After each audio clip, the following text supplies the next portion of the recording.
Ja, hallo liebe Leute, ein neues Video zur Modellfluch-Tragfläche.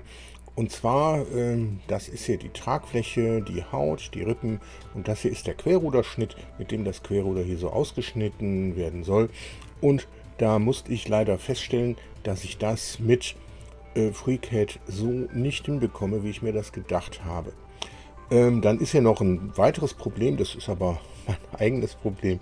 Und zwar, diese Tragfläche, die sollte ja eigentlich bis hier, sollte die möglichst gerade verlaufen und dann hier den Bogen bekommen. So war es wenigstens in dieser Konstruktion gedacht, aber das Programm hat hier dann die Tragfläche schon vorher angefangen nach oben zu biegen und das führt dann hier eben auch zu einem Problem. Muss ich gucken, wie ich das mit dem Querruder mache, ob das überhaupt funktioniert.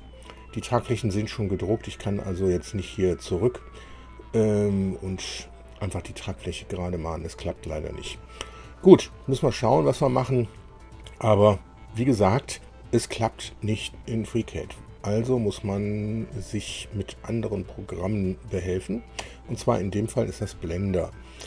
Ich hole mir aber hier noch eine weitere Tragflächenart aus dem Programm, weil da habe ich noch eine weitere Idee gehabt, die will ich euch auch nicht vorenthalten. Also hier haben wir ja das Curved Array, das ist das, wo ich definiert habe, das ist das Profil und das sind die Kurven und dann sieht man hier, die habe ich auch viel zu früh angefangen. Ja, das hätte ich, ach nee, das ist die Kurve, das ist diese Kurve und gucken wir uns das mal an von vorne.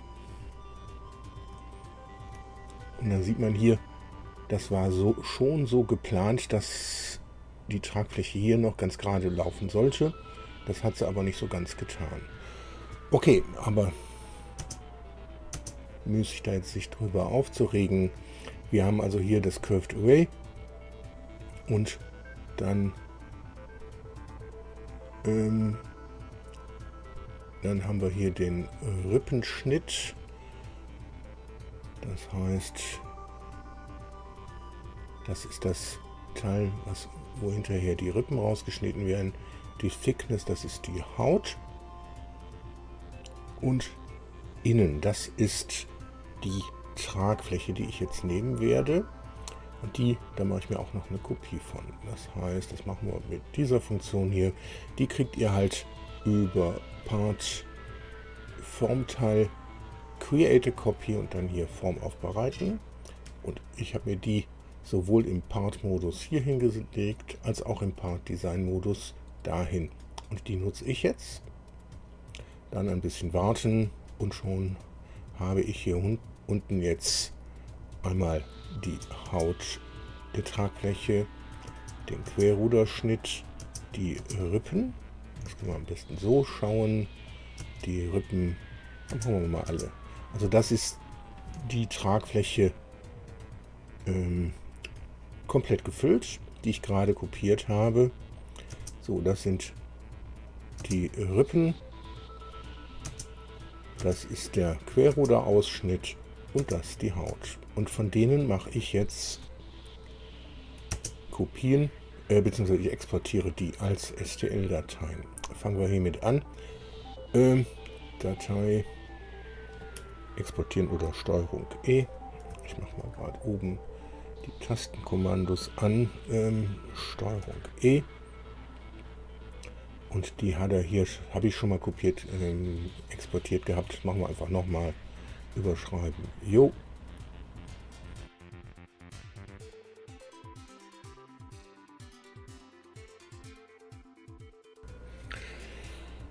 So, jetzt Video wieder normale Geschwindigkeit. Das war ein bisschen beschleunigt, weil das so lange gedauert hat.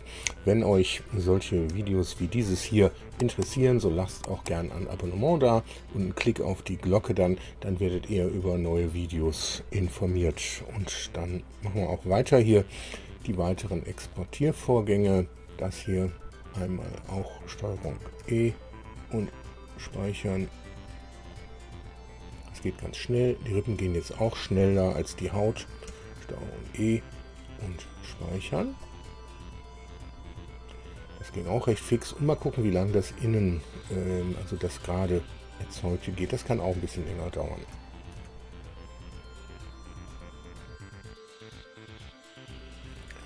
Okay, da haben wir die alle exportiert. FreeCAD brauchen wir jetzt nicht mehr. Ich lasse es offen und wechsle einfach in das Programm Blender. Blender ist an sich ein 3D-Animationswerkzeug, aber das hat auch gewaltige Modellierungsfunktionen, die wirklich Spaß machen. Okay, da gehen wir jetzt her, über File und dann Import. Dann wählen wir hier STL aus. Das Verzeichnis habe ich vorhin schon hier entsprechend eingestellt. Wir selektieren alle 4 STL-Dateien und gehen auf Import STL. Dann hat Blender hier auch ein bisschen was zu tun. Man sieht das hier dran, dass nichts passiert. Und jetzt haben wir die 4 Objekte hier reingeholt. So kann man hier genauso wie in Blender auch mit der mittleren Maustaste das bewegen. Dass das hier so komisch krisselt, das liegt daran, dass wir einmal die Haut sichtbar haben und auch dieses gefüllte Teil. Man kann hier mit dieser Funktion hier kann man das unsichtbar machen, das Auge, da das Auge, und kann sich die herholen, die man da wirklich haben möchte. Okay, was machen wir zunächst einmal? Mit dem Querruderschnitt schneide ich jetzt aus allen Objekten das Querruder aus. Wie machen wir das? Wir wählen erstmal, wir selektieren erstmal alles außer die Haut und den Querruderschnitt. Wählen die Haut aus, dann geht man hier auf dieses Schraubenschlüssel-Symbol, klickt auf Add Modifier und das Ganze heißt Boolean. Dann überlegt man sich, was für eine Boolean-Funktion nutze ich. Differenz, da würde ich das hier ausschneiden, die Tragfläche wäre so, wie ich sie in FreeCAD gehabt habe, mit dem Querruder aussteht, das möchte ich nicht. Verbindung macht auch keinen Sinn, Union, sondern Intersect ist die richtige Funktion.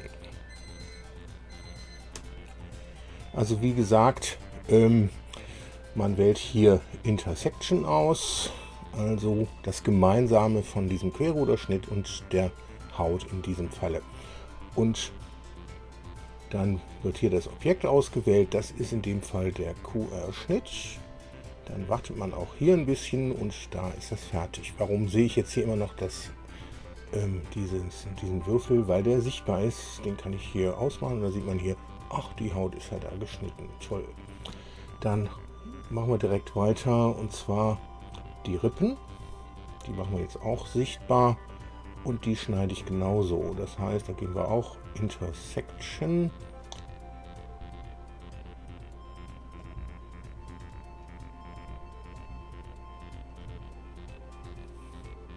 Das war die Haut, die Rippen. So, da gehen wir auch hier Add Modifier, Boolean, Intersect und Querruderschnitt. Dann machen wir den Querruderschnitt wieder unsichtbar und dann sieht man, nee, das sieht man nämlich nicht. Und da habe ich vorhin schon festgestellt, das Programm hat hier eine Möglichkeit, einen exakten Solver und einen schnellen Solver zu nutzen. Und der exakte scheint so doll nicht zu sein, dann wählt man den schnellen Solver und auf einmal sieht man, da sind die Rippen auch geschnitten. Gut, und jetzt machen wir zu guter Letzt noch, weil mit diesen werde ich überhaupt nicht arbeiten, die werde ich nicht drucken lassen, weil wenn ich das drucken lasse, habe ich hier die Querruder außen offen, vorne offen. Das will ich überhaupt nicht. Ich möchte geschlossene Querruder haben. Die habe ich jetzt nur genommen, um zu zeigen, wie das so funktioniert. Und ich habe ja hier das Innere der Tragfläche und das schneide ich jetzt auch erst einmal entsprechend aus. Und da gehen wir auf den inneren Part hier, Add Modifier, Boolean, Intersect und den Querruderschnitt. Da ist er. Und mit dem werde ich jetzt auch arbeiten, weil das Querruder, ich mache mal eine Kopie dieses inneren Teils hier.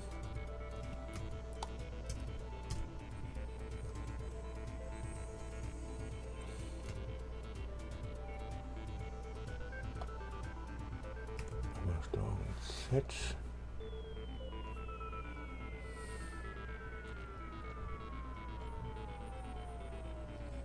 Oder wir nehmen hier einfach mal die Booleans wieder raus. Das heißt einfach hier entfernen. Das war jetzt die Haut und dann können wir die sichtbar machen und dann sieht man, in welche Richtung denn das hier überhaupt läuft.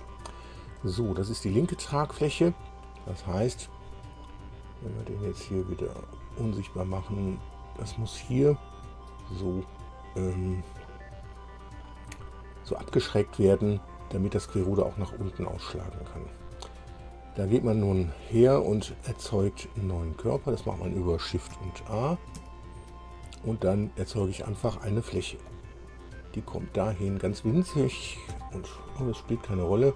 Wir gehen in den Edit-Mode über Tab-Taste. Die sind jetzt alle selektiert hier, die vier Ecken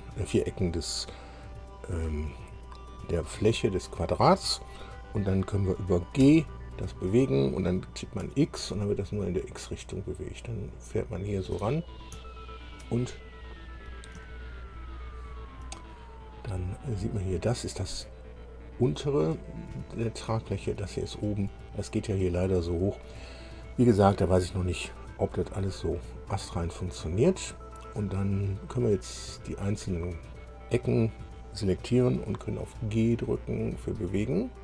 Und den hier, und da sieht man hier, das ist dahinter, das gibt es hier eine Funktion, die habe ich mir jetzt leider hier mit der Tastensache verdeckt. Das ist diese hier. Schieben wir die mal hier so ein bisschen beiseite. Und dann ist das nennt sich hier auch Toggle X-Ray, also Röntgenmodus. Und dann kann man hier halt das jetzt hier so fahren und den fahren wir dahin. So weit muss das aber gar nicht. Sag mal so. Und den können wir auch hier schön so zum Beispiel machen. So, jetzt sieht man das hier. Da unten ist das Teil und das müsste hier hochgezogen werden. Ich kann jetzt das auch noch alle selektieren, das heißt entweder über Steuerung A oder nur A-Taste drücken, jetzt sind die alle selektiert. Ich gehe jetzt her und bewege das in G und Z, dann kann ich das hier so hochfahren. Dann können wir uns das hier jetzt schön so setzen, dass es wirklich da so ungefähr anfängt. Können wir auch aus der Ansicht machen, G, Z und so, dann sieht man das hier ein bisschen besser.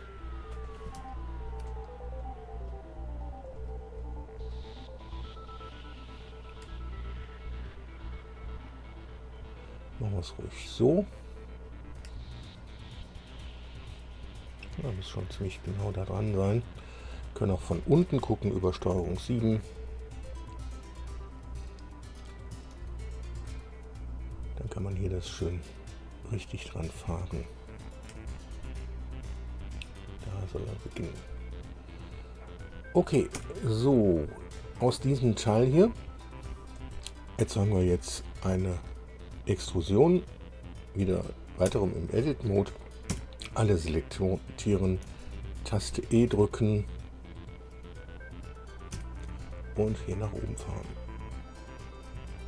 So, und dann können wir Tab drücken und das Teil, das kriegt jetzt den Namen Plane, weil wir mit einer Fläche angefangen haben. Wir können das hier umbenennen, Taste F2 und das ist, sagen wir mal, Winkelschnitt. So, es kommt jetzt alphabetisch, weil es alphabetisch sortiert wird, hier unten hin und wir haben hier den Klebeadapter und da soll das jetzt hier auch noch mitverarbeitet werden. Wie machen wir das? Entweder gehe ich hier über Add Modifier Boolean oder ich gehe hierher klicke hier hin und sage Duplicate. Dann macht er mir eine Kopie davon und die brauche ich jetzt einfach nur noch abändern. Und zwar, das soll eine Difference werden und das Objekt soll Winkelschnitt heißen. Dann machen wir den Winkelschnitt noch unsichtbar und dann sieht man hier, dann hat er da wirklich das so ausgeschnitten. Da oben, da sieht man nun, was dabei rauskommt, weil das da so hoch läuft. Da muss man später schauen, ob das so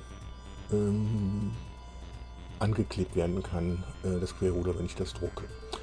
So, das Teil, das brauche ich jetzt nur noch zu exportieren. Man kann zur Sicherheit die Booleans auflösen. Das heißt, ich gehe hierher und fange mit dem an und sage Apply. Und von dem sage ich das auch. Bitte Apply.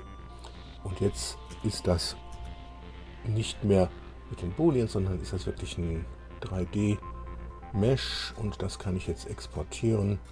Das machen wir auf File, Export und das machen wir aber so nicht. Das ist eine andere Funktion, die wir dafür nutzen. Ich speichere erstmal die Zeichnung hier ab. Save As.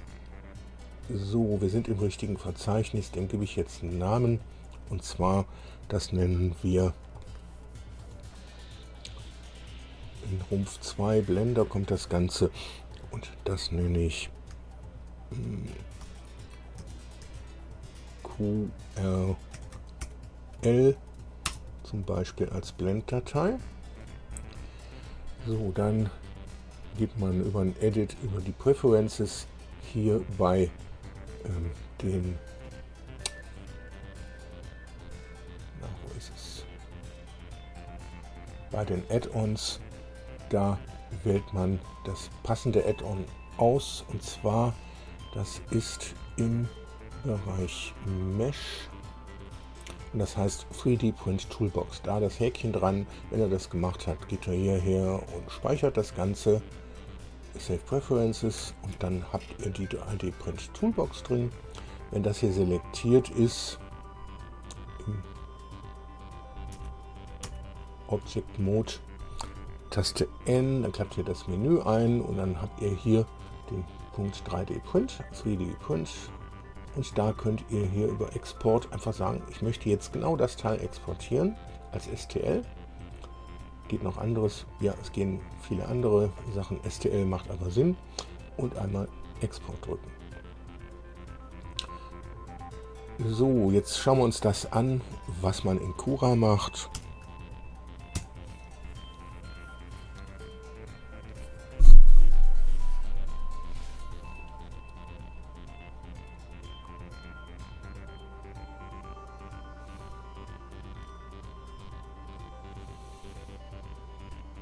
Das soll ja nicht allzu schwer werden, also nicht mit 100% Füllung gedruckt werden. Also erstmal importieren wir das Teil.